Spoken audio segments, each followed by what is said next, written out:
it takes your incompetent Trudeau government months to produce a simple answer, and now they are actively manipulating the release of information to avoid accountability. This should concern all senators, especially given your draconian motion to rewrite is asking Canadians to understand that that's where the government is coming from and that's where the government shall remain. Senator Husakos. They're going to be shown the door. Canadians are all excited. Conservative senators know how to ask questions. They know how to get to the point.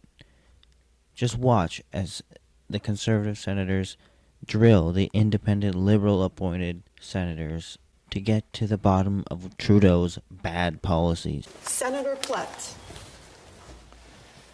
Leader, let me first, before I ask a question, offer my best wishes to your wife, Nancy, as she recovers from her shoulder surgery. We wish her well. Leader, I have had a written question on our order paper since June of 2022 regarding a soccer match between Canada and Iran, which was rightfully cancelled amid outcry from Canadians, including the families of Flight PS 752. Documents released through Access to Information show Immigration Department gave the Minister's Office answers to some of my questions back in 2022. They show the Department received 58 temporary resident visa applications for this so-called friendly soccer match, but no visas were issued as the match was cancelled. Leader, why hasn't this answer been tabled in the Senate? Is it because Minister Fraser and his office didn't want to answer my specific questions about their involvement in this fiasco? Senator Gold. Well, thank you for the question, and thank you and all colleagues for your best wishes for my wife, Nancy. She's doing well. Thank you, and I'm relieved and grateful to you all. I don't know the answer to that, Senator Plett. I do know that the tardiness in providing answers to your written questions is something that is a source not only of frustration to you who've posed the questions, but to me as someone who is responsible here for overseeing that process, at least from the Senate's point of view and on behalf of the Senate. And I've expressed my regret, sincere regret, many times. I'll repeat it now. And also repeat my commitment to you, as reflected in initiatives that the government is taking, that to have finally a place in the Senate, which should never an institution within the Senate, to make sure that those answers are delivered in a timely fashion. Senator Plett.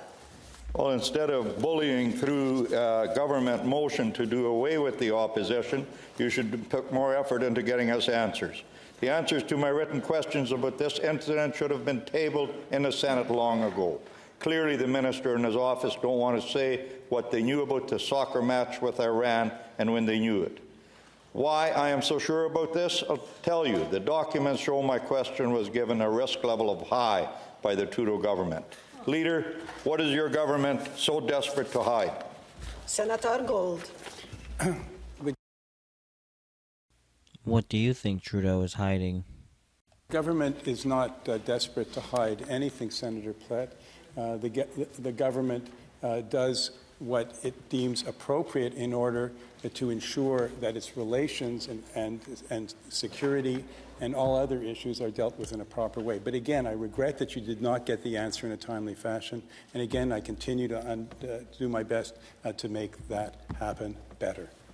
Senator Husakos. Well, you haven't so far. Senator Gold, 2 days ago, 2 days after your government's disastrous budget that didn't include one measure to make life more affordable for hardworking Canadians, and just over 2 weeks after your government brought in another hike to the carbon tax, Canadians awoke this morning to a 14 cents a litre jump at the pumps. Some people are paying more than $1.85 for a litre of gas today. And it's not just gas. Everything is more expensive today because of your government's irrational ideological stubbornness to keep the carbon tax. You had the opportunity to spike the hike on April the 1st, and you didn't.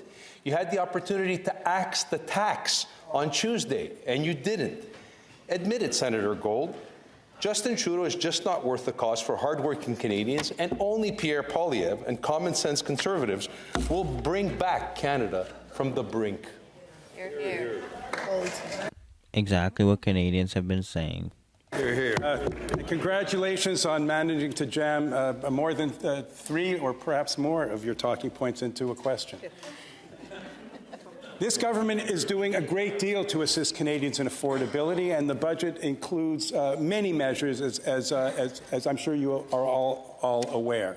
It is also the case that the government believes, along with reputable economists and other nonpartisan figures, that the price on pollution is a market-driven, sensible, prudent, and the most effective and least costly way to address climate change. Canadians don't want you to take the least costly way, especially when that least costly way is directly affecting us. Existential question is whether or not one believes that fighting climate change and saving the planet for the benefit of our children and grandchildren is actually worth the cost. And this government... It's not worth putting piles of debt on our children to so-called save the planet. We all want to save the planet, but the debt is not worth it. The government believes it's worth the effort, and it's going to stand by that and is asking Canadians to understand that that's where the government is coming from, and that's where the government shall remain. Senator Husakos. The government shall remain against all Canadians. He just said it. Nice. Going to be shown the door. Canadians are all excited about the next Pierre Poilievre government that will bring relief coast to coast to coast. Senator here. Gold, you can blame it on as many external factors as you want, but your government chose to make it even worse by adding fuel on the fire and by adding and increasing the carbon tax. None of these external factors are unknown, and yet Justin Trudeau chose to go ahead and add to them with the carbon tax over and over again. But the good news is Pierre Poilievre and his common sense conservatives will fix it. Justin Trudeau and Jagmeet Singh have broken it. Give up on this carbon tax. Give Canadians some relief. Senator Gold. That is the question. Give up on the... That's the statement.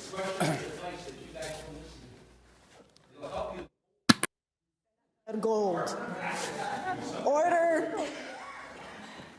Senator Gold. There's policy, there's principle, and there's politics. And the right thing to do, and this government is committed to doing it, is to address climate change with a broad range of policy instruments, one but only one of which is the price on pollution. At least he has a plan. That's the only one you have. Senator Batters. Senator Gold, in February 2023, I asked you questions about how many government employees, including at Canada Revenue Agency, had inappropriately received CERB payments. I received a so-called answer yesterday, 14 months after my original question. It stated, quote, as of December 20, 2023, the CRA can report that 185 individuals are no longer with Canada Revenue Agency as a result of this internal review. Of course, we already knew that, since a media article published on that date stated that fact 4 months ago. When pressed by media, the government disclosed an updated CRA number fired of 232 for an article published last month. Yet the answer I got yesterday was still 185. Senator Gold, this is totally unacceptable.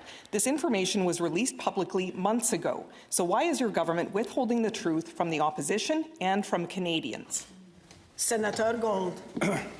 Well, thank you for your question.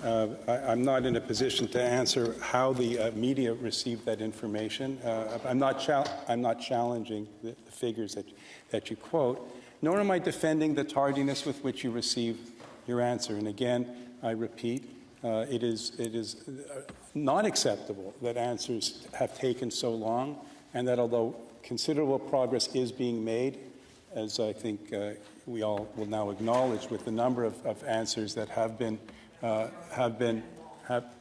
tabled, the situation is far from being adequately. The Senate still remains deprived of answers in a more timely fashion, and I continue to undertake to remedy that using all means at my disposal. Senator Batters. Senator Gold, it takes your incompetent Trudeau government months to produce a simple answer, and now they are actively manipulating the release of information to avoid accountability. This should concern all senators, especially given your draconian motion to rewrite the Senate rules, including those governing delayed answers. Senator Gold, when will your government stop hiding the truth from all Canadians? Will they ever stop? Senator Gold. Senator Batters, I can understand your opposition, your government's opposition to the motion of which notice I gave. But with regard to describe the provisions in that motion as draconian, when for the first time this government is supporting a process to bring us into line for the first time in the Senate's history with practices in Canada, is really a stretch even for you. Yeah, exactly. Senator Martin. Leader, the Royal Canadian Legion is among the many groups across Canada disappointed by the budget brought forward by the Trudeau government on Tuesday.